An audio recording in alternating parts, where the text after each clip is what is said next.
Hello বন্ধুরা, সবাই কেমন আছো? রাখি দত্ত ব্লগ চ্যানেলে তোমাদের সবাইকে ওয়েলকাম। সবাইকে নমস্কার জানিয়ে আজকের ব্লগটা স্টার্ট করছি। শিব পূজা চলে গেছে, অনেক দিন হয়ে গেছে। শিব চতুর্দশী পূজা যে করলাম তোমাদের মাঝে নিয়ে আসবো ভাবলাম, কিন্তু সময় হয়ে উঠছে না যে ভিডিওটা এডিট করে তোমাদের মাঝে নিয়ে আসবো। তো শিব পূজাতে গোলাপ ফুলের কিন্তু অনেক মাহাত্ম্য আছে। যারা নাকি রোগে ভুগে তারা নাকি গোলাপ ফুল শিব ঠাকুরকে অর্পণ করলে রোগ থেকে মুক্তি পায়।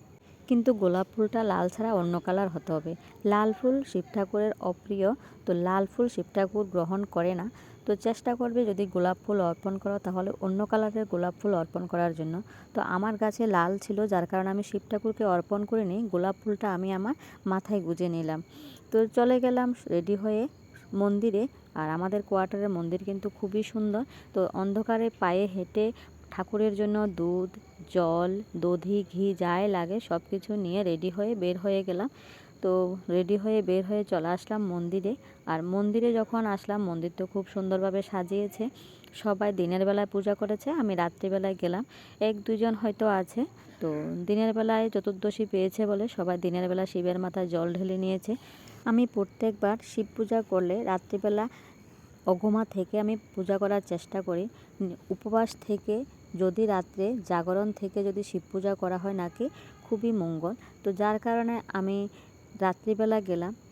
আর যদি সম্ভব হয় রাত্রিবেলা উপবাস থাকবো এই প্ল্যান করে আমি রাত্রিবেলা গেলাম। তো রাত্রিবেলা যখন ওখানে পূজা দিতে গেলাম, দিনের বেলা মোটামুটি সবাই শিবের মাথায় জল ঢেলে চলে এসেছে। তারপরে দেখলাম ব্রাহ্মণ সব পরিষ্কার করে নিয়েছে। ব্রাহ্মণ বলছে সবাই স্নান করিয়েছিল শিব ঠাকুরকে, পুরোটা একদম শিবের বেলপাতা দুধে ভর্তি ছিল। এখন তোমরা এসে ক্লিন পেয়েছো। সবাই স্নান করিয়েছিল দিনের বেলা, শিব ঠাকুরকে ক্লিন পেলাম। তো এখন ক্লিন হওয়ার পরে আমি প্রথম জল দেব শিব ঠাকুরকে। তো শিব ঠাকুরকে যখন জল দিতে গেলাম তখন মোবাইল ধরার কেউ ছিল না। তো ব্রাহ্মণও কিছু হেল্প করেছে। তো যাই হোক, এদিকে কিন্তু আমি খুব হ্যাপি, যেহেতু পরিষ্কার করেছে প্রথম জলটা আমি দেব। আর যে টাইমে গেলাম ওই টাইমটা প্রথম পরে পূজার টাইম ছিল। শিব ঠাকুরের পুজো করতে গেলে কিছু ফুল শিব ঠাকুরের প্রিয় আছে, ওগুলি নিয়ে যেতে হয়। আর শিব ঠাকুর কিন্তু অল্পতে খুশি হয়ে যায়। মন থেকে নাকি শিব ঠাকুরের পুজো করলে ভক্তি ভরে যদি বেলপাতা দিয়েও পুজো করে শিব ঠাকুর নাকি খুশি হয়ে তোমার যা চাইবে মনের সব আশা পূর্ণ করে। তো যাই হোক, জানি না কতটুকু মনের আশা পূর্ণ হবে। শিব ঠাকুরকে উপবাস থেকে প্রত্যেক সোমবার ওং নমঃ শিবায় বলে যদি শিব ঠাকুরকে স্নান করানো যায়, বেলপাতা অর্পণ করা যায়, তাহলেও নাকি অনেক শুভ। তো শিব ঠাকুরকে প্রহরে প্রহরে যদি স্নান করাতে হয়, প্রথম প্রহরে কিন্তু দুধ দিয়ে স্নান করাতে হয়, তারপরে কিন্তু দধি দিয়ে, এভাবে ঘি দিয়ে, তারপরে মধু দিয়ে, এরকমভাবে কিন্তু স্নান করিয়ে সবাই কিন্তু চতুর্থ প্রহরে পূজা করে। তো আমরা যেহেতু চতুর্থ প্রহর ওখানে থাকতে পারবো না, তো আমরা একসঙ্গে চতুর্থ প্রহরের পূজাটা ওখানে শেষ করলাম।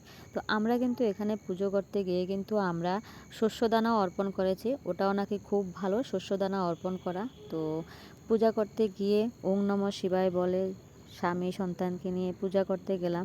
তো জানি না মনের আশা কতটুকু পূর্ণ হবে। তো উপবাস থেকে শিব ঠাকুরকে পূজা কে কে করেছ তোমরা কমেন্টে জানাবে। সারাদিন সারা রাত্র উপবাস থেকে জাগরণ থেকে যদি পূজা করা যায় নাকি ফল পাওয়া যায়। আর শিব ঠাকুর কিন্তু ধুতরা ফুল, আকন্দ ফুল, বেল ফুল এগুলিতে কিন্তু খুব সন্তুষ্ট থাকে।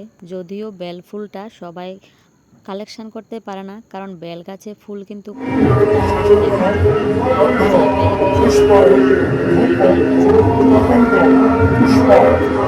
বেল ফুল আলাদা কোনো ফুল নেই। এই বেল ফুল হলো বেল গাছেই ফুল ধরে। ওই ফুল যদি তোমরা দেখো, যদি শিব ঠাকুরকে অর্পণ করো তাহলে কিন্তু খুবই শুভ। আর ধুতুরা ফুল কিন্তু শিব ঠাকুরের খুব প্রিয়। নেগেটিভ কোনো শক্তি তোমার ধারে কাছেও আসতে পারবে না। ধুতুরা ফুল যদি প্রত্যেক দিন সোমবারে উপবাস থেকে যদি বাবা শিব ঠাকুরকে অর্পণ করতে পারো, পরিবার নিয়ে পূজা করার আনন্দই আলাদা। ধুতুরা ফুল কিন্তু বাবা শিব ঠাকুরকে চেষ্টা করবে প্রত্যেক সোমবারে অর্পণ করতে। পরিবারের সুখের জন্য নেগেটিভ শক্তি তোমার ধারে কাছেও ঘেঁষতে পারবে না। আকন্দ ফুল কিন্তু শিব ঠাকুরের খুব প্রিয়। আর আকন্দ ফুল যদি প্রত্যেক সোমবারে যদি শিবকে অর্পণ করতে পারো তাহলে কিন্তু তোমার পরিবারের সুখ সমৃদ্ধি বজায় থাকবে। আর ভুলেও কিন্তু কেতকী ফুল শিব ঠাকুরকে কেউ দান করবে না। শিব ঠাকুরের একটি অপছন্দ ফুলের ভিতরে কেতকী ফুল। কেতকী ফুল কিন্তু তোমরা কেউ শিব ঠাকুরকে দান করবে না। তো আমি এক এক করে দধি, দুধ, ফুল, বেলপাতা, শস্যদানা অর্পণ করে শিব ঠাকুরের পুজো করলাম।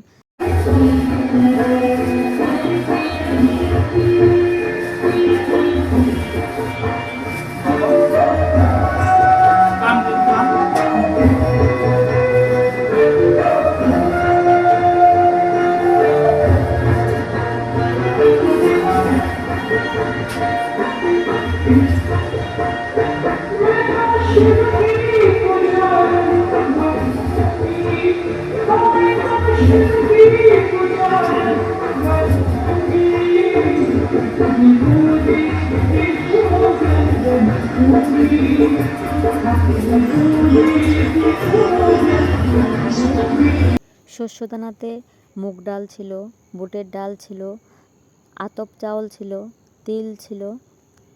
ভুল করে বরমশাই মসুরের ডালটা নিয়ে গেছে, মসুরের ডালটা আমিষে পড়ে, ওই ডালটা তোমরা দেবে না। তো এখানে অন্য ডাল ইউজ করবে। অনেক রকমের ডাল পাওয়া যায় বাজারে, মাসকলো ডাল, তারপরে আরও খেসারি ডাল, পাঁচমিশালি ডাল, অনেক রকমের ডাল পাওয়া যায়। তো তোমরা সব মিলিয়ে ঠাকুরকে অর্পণ করবে, যেটাকে পঞ্চশস্য বলে। পঞ্চশস্য অর্পণ করলাম। তো আমি ফার্স্ট টাইম কিন্তু পঞ্চশস্য অর্পণ করে শিব ঠাকুরের পুজো করলাম। তোমরা কে কে পঞ্চশস্য অর্পণ করে শিব ঠাকুরের পুজো করেছ কমেন্টে জানাবে। কারা কারা পঞ্চশস্য অর্পণ করে শিব ঠাকুরের পুজো করতে হয় প্রথম শুনেছ কমেন্টে কিন্তু জানাবে। তো শিব ঠাকুরকে পঞ্চশস্য অর্পণ করলে ভালো। মসুরের ডালটা কিন্তু ভুলও দেবে না, এটাকে আমিষ হিসাবে ধরা হয়। আমরা কিন্তু ভুল করে নিয়ে গিয়েছিলাম, তো ব্রাহ্মণ মশাই বারণ করেছে যে মসুরের ডালটা আমিষ হিসাবে ধরা হয়, ওটা দেবে না। তো এছাড়া বাকি কিন্তু অনেক রকমের ডাল পাওয়া যায়, তো তোমরা কিন্তু দেবে। আর ঠাকুর কিন্তু যদি তুমি মন থেকে পূজা করো সন্তুষ্ট হয়। ভোলানাথ কিন্তু অল্পতে সন্তুষ্ট হয়ে যায়, আর যদি সন্তুষ্ট হয়ে যায় তুমি যা চাইবে তা ভোলানাথ দিয়ে দেয়। ভোলানাথের পূজা প্রত্যেক সোমবার উপবাস থেকে যদি করো তোমার সংসারে কখনো নেগেটিভ শক্তি আসতে পারবে না। তো এইদিকে আমার মাথা থেকে গোলাপ ফুলটা পড়ে গেল। জানি না, ঠাকুরের জন্য হয়তো গোলাপ ফুল আনতে পারেনি, মনে একটা আফসোস রয়ে গেল। কারণ আমার কাছে লাল গোলাপ, আর ফুলটা যখন মাথা থেকে পড়ে গেল বরমশাই আমার মাথায় আবার লাগিয়ে দিতে গেল। লাগাতে গিয়েও পাপড়িগুলো খুলে পড়ে যাচ্ছে। তো ফার্স্ট টাইম মনে হয় আমার মাথায় বরমশাই ফুল লাগিয়েছে। বিয়ের 15 বছরে মনে হয় শিব ঠাকুরের মন্দিরে গিয়ে এই আশাটা পূর্ণ হয়েছে।